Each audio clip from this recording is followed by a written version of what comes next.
Our lecture today is on the history and fundamentals of learning. We're transitioning now into another area, important area of psychology. And certainly, my personal feeling is that the study of learning is the single most important topic in all of psychology. There's so much that stems from it in terms of other areas, other subspecializations of psychology. You really have to have a good, solid foundation in the study of learning in order to appreciate and understand some of the other areas of psychology. So, with that in mind, let's begin our assessment by talking broadly first about the topic of learning, and then taking a look at a history, and then a definition of some of the important terminology that we'll be using over the course of our next few lectures. Certainly, the benefits of learning are something that we can't argue with.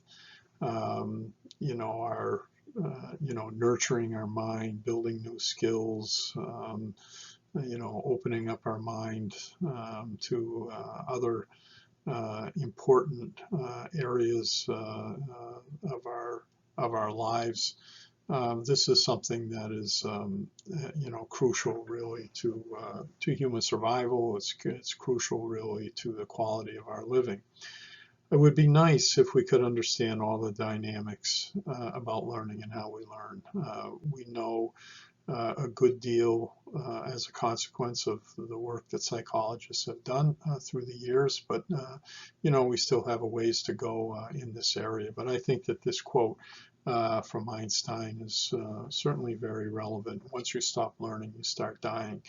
And indeed, the learning and being, I guess, what you would call a lifelong learner is something that I think is important for the quality of our living. When we take a look at learning, one topic that comes up over and over again is one that is considered by most to be essential. It's this whole idea of reward.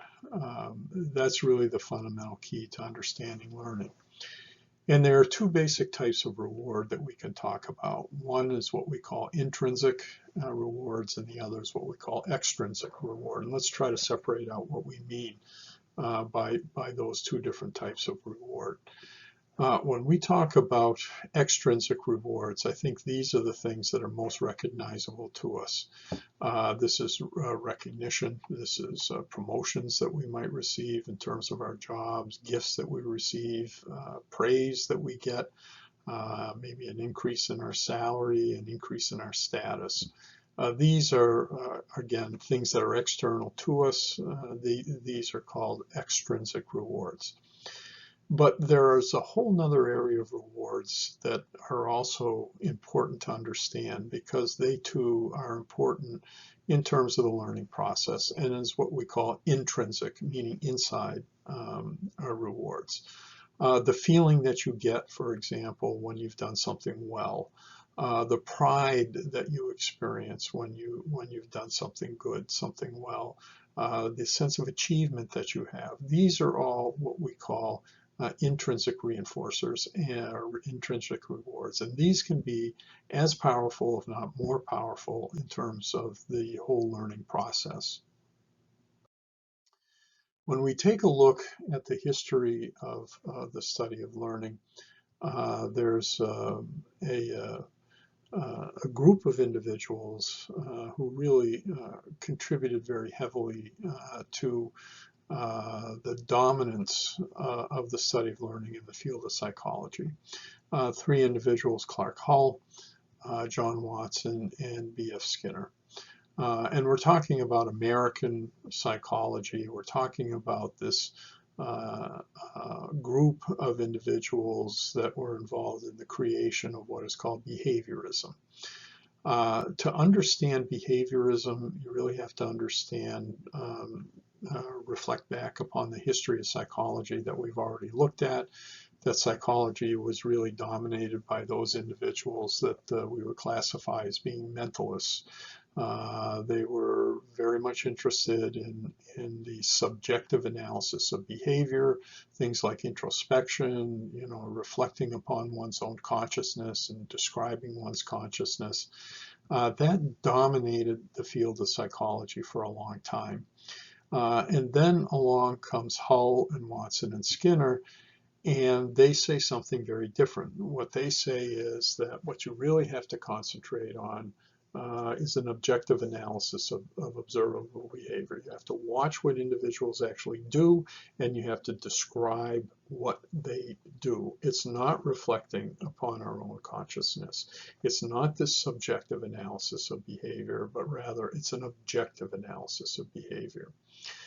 Hull, Watson, and Skinner very strongly believed in this model that we see here, which is called the ABCs of behavioral learning. And what they meant by this is the following. There are stimuli in the environment, we call these things antecedents, that we perceive, that impact us, and that will result in a particular behavioral response. And there are consequences for that response. Sometimes there are good things that happen to us as a consequence of those behaviors that we exhibit. Those are behaviors that we tend to repeat. Sometimes there are no consequences. And sometimes there are bad consequences for behaviors that we exhibit. Those bad consequences, again, will serve to diminish those kinds of behaviors. So again, behavior is very much a product of consequences. If there are good consequences, you will repeat those behaviors. If there are bad consequences, you will tend not to repeat those behaviors. So this area of psychology, again, this school of psychology, if you will, called behaviorism, is something that really dominated psychology in the, probably, beginning around 1930, 1940. And really took over from this approach that we refer to as mentalism, which was an approach which was non-scientific. It was an approach that was really all about describing one's own conscious mental processes and not really studying it experimentally. So behaviorism then had a profound effect upon the development of the study of learning. One of the chief concerns of those in the area of study of learning, the early behaviorists, was in this distinction between learning and performance. Let me try to illustrate that distinction. First give you a definition that you can work with, but then also give you an example, which I think will help you to understand it better. What an organism actually does, the behavior that they exhibit, that's their performance. That performance can be influenced by a lot of different things. It can be influenced by temporary states. It can be influenced by fatigue. It can be influenced by emotional change. It can be influenced by a variety of different things. But it's what an individual actually does, the behaviors that they actually express. Learning, on the other hand, is a relatively permanent change in behavior, and it's due as a consequence of experience with the environment. The ability to engage in a particular behavior. So again, it's a permanent change. It is not something that's influenced by temporary states. Psychologists in this behaviorism approach, we're really interested in trying to make those distinctions between learning and performance. Now, let me illustrate this to you by giving you an example. Let's say that there's a football player, an excellent football player on a college football team, and this is a player that's an All-American coming into his senior year. He's performed at an exceptionally high level, and there's very high expectations for him in his last season of college football, even really expecting to be drafted by the National Football League. He comes into preseason in great shape, has spent a considerable amount of time also studying the playbook that the coaches always give them in the spring, and he's absolutely ready to have a spectacular season. And indeed, during the first 8 games, he rushes for an average of 200 yards a game, scores between 3 and 4 touchdowns a game. He's even being touted to be a candidate for the Heisman Trophy. But before the 9th game, this All-American football player makes a bad decision. Stays up very late, also has alcohol, and comes to the game still feeling the effects of the lack of sleep and also the drug effects of the alcohol. And in the game, he gets off to a disastrous start, fumbles the ball the first 3 times that he has the opportunity to run with it, and drops a number of passes, and just is not himself. And the coach pulls him out, and he doesn't play for the rest of the game. Would we conclude that that player, that outstanding player, who is now off to having a particularly disastrous game, hasn't learned his plays, or hasn't performed in a conscientious fashion in terms of being ready to play? Or, would we conclude most of all that he simply hasn't learned the game of football very well? I don't think we would make that conclusion. We instead would make the conclusion that there was a temporary state that influenced his behavior. And indeed is not really overall reflective of this individual's ability to have really learned the game of football. So this is what we mean about being able to make these important distinctions between learning and performance, and that was a big focus of the school of behaviorism almost from its outset. So let's now start taking a look at some important terminology in this area. And first, take a look at reinforcers and different types of reinforcers.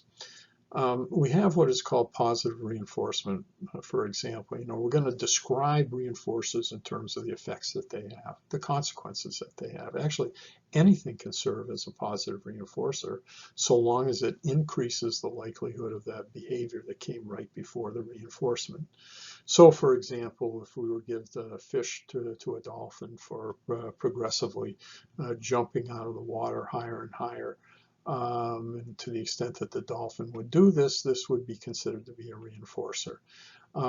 If we patted a dog on its head and also gave it a small treat while we were training it, for example, to sit, this too would be a reinforcer, again, if the animal's behavior, in this case the dog, the animal was exhibiting this behavior of sitting in response to the treat that it was given. If the probability of this was increasing as a consequence of being given this treat and a pat on the head, this is some obvious cases of positive reinforcement. So any stimulus then can be a positive reinforcer if its presentation leads to a response being strengthened. So positive consequences strengthen responses, negative consequences weaken responses. What I want to do now, having established this, is to talk a little bit about, some confusion, I think, in terms of some of the in this area. Negative reinforcement. Negative reinforcement is not punishment. We'll talk about punishment in just a few moments, but negative reinforcement is really something very different. A stimulus whose withdrawal increases the likelihood of a response that led to the termination of that aversive stimulus, that is a negative reinforcer. Now that sounds like a lot and sounds like a confusing set of words as the definition, but I think the best way to understand this is really in terms of giving you some concrete examples. And the first concrete example that I want to give you is in the case of animals. If you were to take a rat, let's say, and place it into this apparatus that you see here, which is called a instrumental escape alley. If the animal is placed here and then there's a door that's lifted up, and as soon as we lift up the door, the animal starts receiving a shock. The animal is going to progressively show a turning behavior. And it's going to take a long time before it gets down to this goal area that we see here. So the animal obviously is very frustrated. The animal is receiving this painful stimulus, but eventually when it comes down to the end of the alley and touches this door right here, the door automatically is going to open and the animal is going to be able to eat from this food tray that's here. So if we were to do this every day, let's say for a period of the 2 weeks, placing the animal here in the start area, then opening the door and shocking the animal would initially still show a lot of these behaviors that really are not leading it to get to the end of this alley and get the food reward and terminate the shock. But eventually, over days, the animals start exhibiting fewer and fewer of these behaviors, and instead, upon being placed in the start box, as soon as the door opens up, they immediately, okay, they're getting shocked, they immediately run down here to this door that automatically opens when they touch it and terminates the shock, and then they get the food. So eventually, after 4 or 5 days, they're doing this very, very rapidly. Now, this is learning by way of negative reinforcement. It's the withdrawal of that shock, that painful stimulus, once they touch this barrier right here, that's leading, again, to the termination, okay, of that negative stimulus, that aversive stimulus. So again, it's the withdrawal of that stimulus that is reinforcing to the animal. And again, the animal, that's why the animal is learning on successive days that if it doesn't exhibit this turning behavior in response to the shock, and instead just runs immediately straight down here to terminate the shock and then get the food. So again, this is a case of what we call negative reinforcement. Punishment is different. Punishment is when we deliver a negative stimulus to an animal after a response that it exhibits. And then that response on future occasions starts to go down. Take the case of our rat that's in a Skinner box that you see here. That rat is pressing a bar in order to receive food, and the rat has learned how to do this, and it's performing at a very, very high level. But then what would happen if all of a sudden now, when the animal presses the bar in order to get this pellet of food delivered, shock is delivered to the floor? What happens is that the animal stops responding, that the animal realizes that by pressing the bar, it's going to receive shock. So it stops pressing the bar. So that stimulus, the presentation of that stimulus, that is the delivery of the shock to the animal, say it's delivered maybe for about a 2-second period of time, that reduces the response that came right before it, that came right before the shock was delivered. And that response was pressing the bar. When we take a look at, in the old days, punishment, here a father punishing a child by spanking them, this was, one of the prescribed ways of trying to modify children's behavior. We don't subscribe to these kinds of things anymore, but again, it was thought that a child that was disruptive, that exhibited a lot of negative behaviors, that if you spank them, they would connect the spanking with the exhibition of the disruptive behaviors, and the disruptive behaviors would go away. Well, indeed, that might be effective. It's not something that we certainly subscribe to today. But again, punishment, what does it do? It reduces the likelihood of the response that came right before it. An interesting and important reflection here is in terms of reinforcers and whether or not they always have beneficial positive effects upon us. In other words, can positive reinforcers also have negative effects? Well, there are many, many powerful reinforcers, like addictive drugs, for example, heroin, cocaine, that can have very devastating negative effects, but they are positive reinforcers. Individuals like the feeling from the administration of these drugs.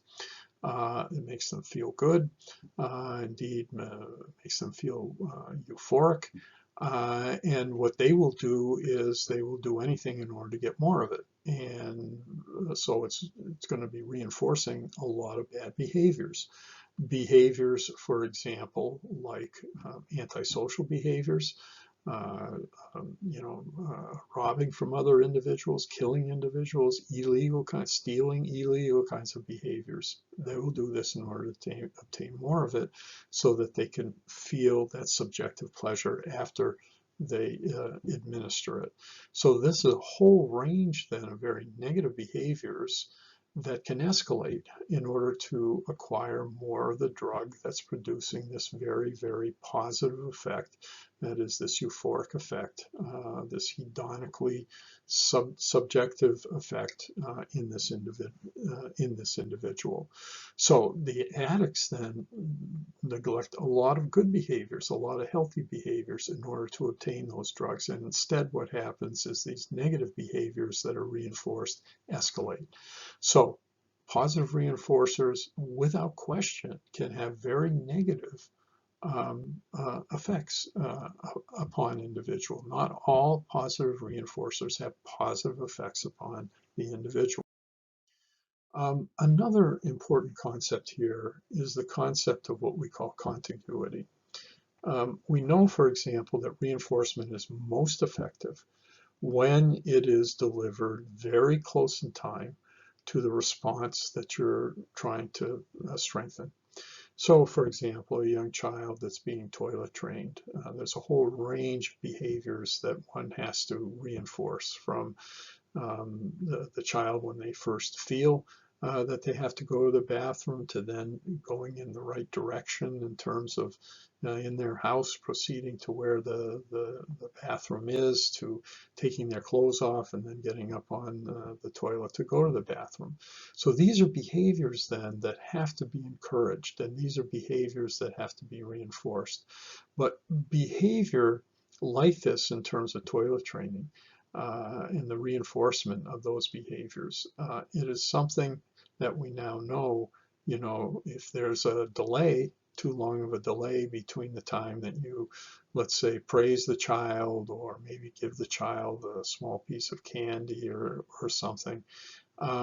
If there's a long delay then between the response and that reinforcement, then it's going to be ineffective in terms of establishing and indeed strengthening that behavior.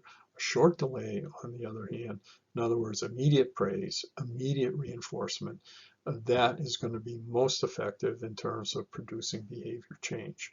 So reinforcement is most effective really when it is delivered contiguous, meaning close in time with a behavioral response. A whole nother topic here that I want to make sure that you have some understanding of, because we are going to be referring to it from time to time, is the whole idea of what's called conditioned reinforcement.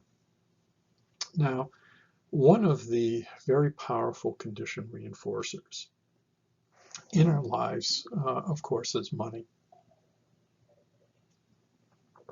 And I want you to pretend for a few moments that someone has placed before you this large suitcase that has, let's say, $1 million in it. But there's going to be some restrictions. And the restrictions are this: you can have all the money, but you can't go outside the room that you're in, nor can you contact anyone outside the room. But the money's all yours.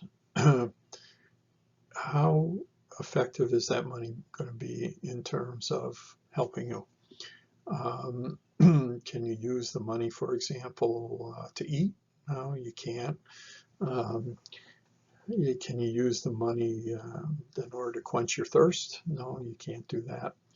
Can you use the money, for example, to engage in sexual behavior? No, unless I'm missing something, you can't. Again, no contact with the outside world, no way of communicating with anybody. That money has no value whatsoever. It is what it has been connected with in the past. That is why it is such a powerful reinforcer. So indeed, that causes us then to think about the nature of what we call primary reinforcers and conditioned reinforcers.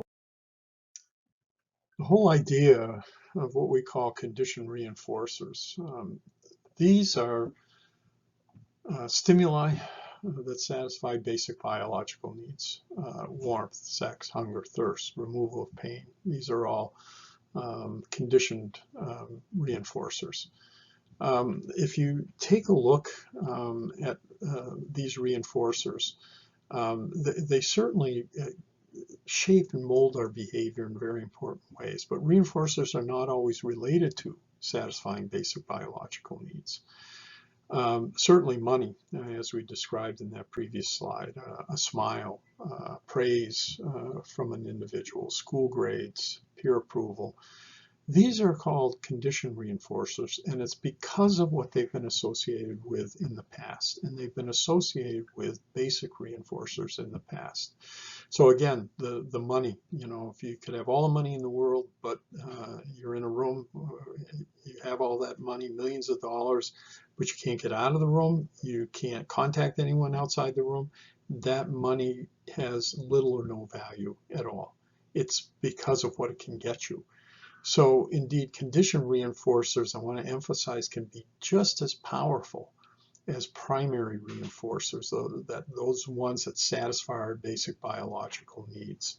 When we take a look at it then, a conditioned reinforcer is a stimulus that is gaining reinforcing power through association with a primary reinforcer.